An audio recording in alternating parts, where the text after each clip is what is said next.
In the heart of a small American town, Ms. Clara Thompson, a beloved high school teacher, faced the ultimate humiliation when a gang of ruthless bullies forced her to kneel in front of a jeering crowd. But what happened next will leave you speechless. A single moment of courage that turned the tables and sparked a revolution. If you love your mom and dad, hit that subscribe button and show some love to Ms. Clara's incredible story. Clara Thompson stood at the front of her classroom, her hands steady on the chalkboard as she scribbled the final notes for her 9th grade English class. The room buzzed with the usual hum of teenage energy pencils tapping, whispers darting between desks, and the occasional stifled laugh.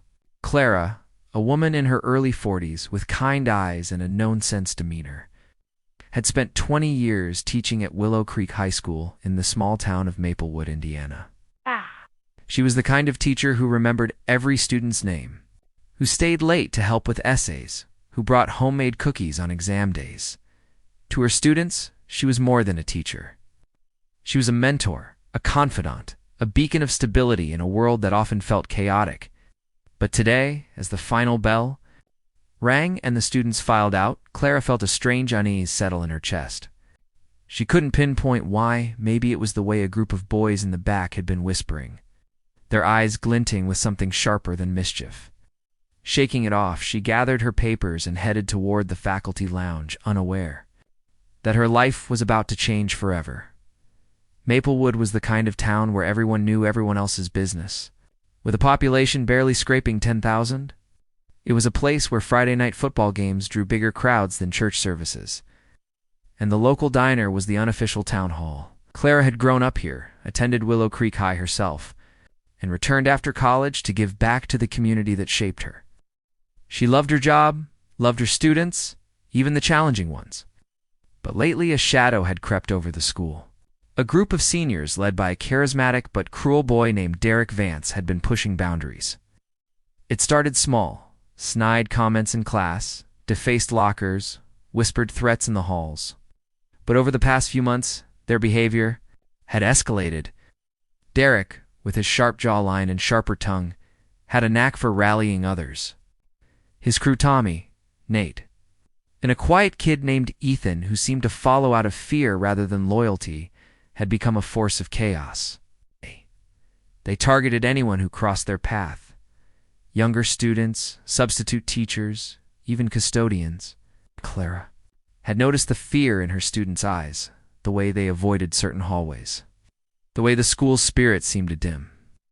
She'd reported incidents to Principal Hargrove, but his response was always the same. Kids will be kids. Handle it. Yet nothing changed. That afternoon, as Clara walked through the school parking lot, she spotted Derek and his crew leaning against her car. Her heart sank. She'd had run-ins with Derek before. He'd mocked her lessons, disrupted her class, even spread rumors about her being too soft to handle real discipline. But this felt different. The air crackled with tension as she approached, her keys jingling in her hand. Derek smirked, tossing a cigarette butt onto the pavement. "Hey, Ms. Thompson," he drawled, his voice dripping with mockery. "Got it."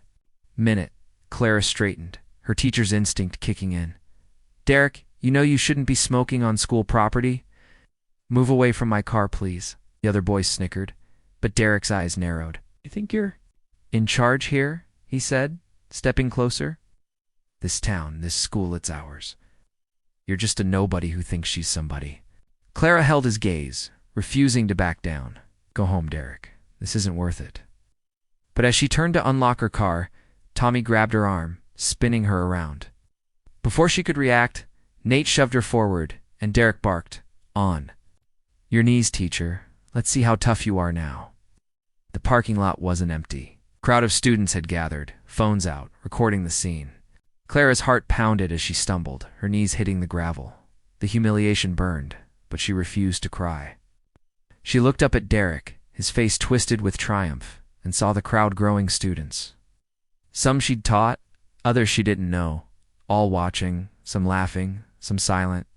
"Beg," Derek said, his voice loud enough for everyone to hear. "Beg us to let you go." Clara's mind raced.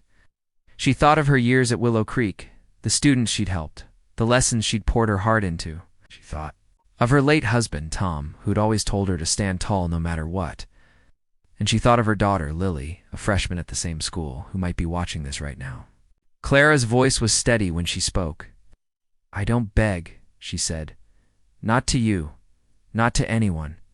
The crowd murmured, and Derek's smirk faltered for a split second. Then he laughed, a cruel, hollow sound, and kicked dirt toward her face. "You'll regret that," he said. Clara didn't know it yet. But this moment, her kneeling in the parking lot, surrounded by a jeering crowd, was the spark that would ignite a firestorm. Word of the incident spread like wildfire. By evening, the video was all over social media, shared across Maplewood and beyond. Parents were outraged, students were divided, and the local news picked up the story. Clara, shaken but resolute, drove home to her small house on Elm Street, where Lily was waiting. Her daughter, a quiet girl with her mother's eyes, ran to her, tears streaming. "Mom, I saw the video. Why didn't you fight back?" Clara hugged her tightly, her own emotions a tangled mess. "Sometimes, Lily, fighting back doesn't mean throwing punches. It means standing up when everyone expects you to stay down." That night, Clara didn't sleep. She sat at her kitchen table, replaying the moment, wondering what she could have done differently. But something inside her shifted, a quiet resolve, determination to take back her dignity and protect her students from the poison spreading through Willow Creek High. The next morning, Clara arrived at school to a media frenzy. News vans lined the street, reporters shouting questions as she walked past. Principal Hargrove called an emergency faculty meeting, his face pale as he addressed the staff. "This is a PR nightmare," he said, pacing. "We need to contain this, Clara. I'm sorry, but maybe you should take a leave until this blows over." Clara's jaw tightened. She'd expected support, not blame. "I'm not going anywhere," she said. "Those boys need to face consequences, and I'm not letting this school pretend it didn't happen." The other teachers exchanged glances, some nodding, others looking away. Clara knew she was risking her job, but she couldn't stay silent. She'd spent too long believing the system would fix itself. It was time to act. Clara's first move was to gather evidence. She reached out to students who'd witnessed the incident, asking for their accounts. Most were too scared to speak, but a few, including a shy junior named Mia, came forward. Mia had recorded a second video, one the bullies hadn't noticed, showing Derek planning the attack in the moments before Clara approached her car. The video was damning proof of premeditation, of malice. Clara took it to the school board, demanding action. What the board, led by a wealthy businessman named Richard Vance, Derek's father, was hesitant. Richard was a powerful figure in Maplewood, his construction company employing half the town. He bestowed to downplay the incident, arguing it would harm the school's reputation. Clara felt a surge of anger. They were protecting Derek because of his father's influence. She left the meeting vowing to fight harder. That's when the first twist came. Clara received an anonymous email with a link to a private online forum where Derek and his crew bragged about their prank on Miss Thompson. The posts were vile, filled with threats to teach her a lesson again. Clara printed the screenshots and took them to the police, who opened an investigation. But the real shock came when she discovered the identity of the anonymous sender, Ethan, the quiet member of Derek's crew. He met her in secret at a coffee shop, his hands trembling as he confessed. "I didn't want to do it," he said. "Derek made me. He's got something on me, something bad." Ethan revealed that Derek had coerced him into joining the group by threatening to expose a secret from his past, a shoplifting incident that could ruin his college prospects. Clara saw a glimmer of hope. Ethan wasn't a lost cause. He was a kid caught in a bad situation. She promised to protect him if he testified against Derek. With Ethan's help, Clara built a case. She worked late nights, combing through school, records gathering statements from other victims of Derek's bullying. She discovered a pattern. Derek's crew had been targeting vulnerable students for years, but their actions were always swept under the rug. Clara's determination grew, but so did the backlash. Derek's father, Richard, launched a smear campaign, spreading rumors that Clara had provoked the incident. Some parents believed him, and Clara received hate mail accusing her of being a troublemaker.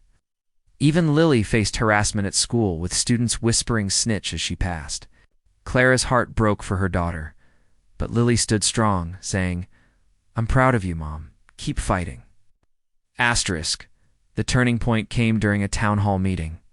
The gymnasium was packed with parents, students, and reporters. Clara stood at the podium, her voice steady, as she recounted the incident, shared the evidence, and called for justice. The crowd was divided. Some cheered, others booed. Then Ethan stood up, his voice shaking but clear. "Ms. Thompson's telling the truth.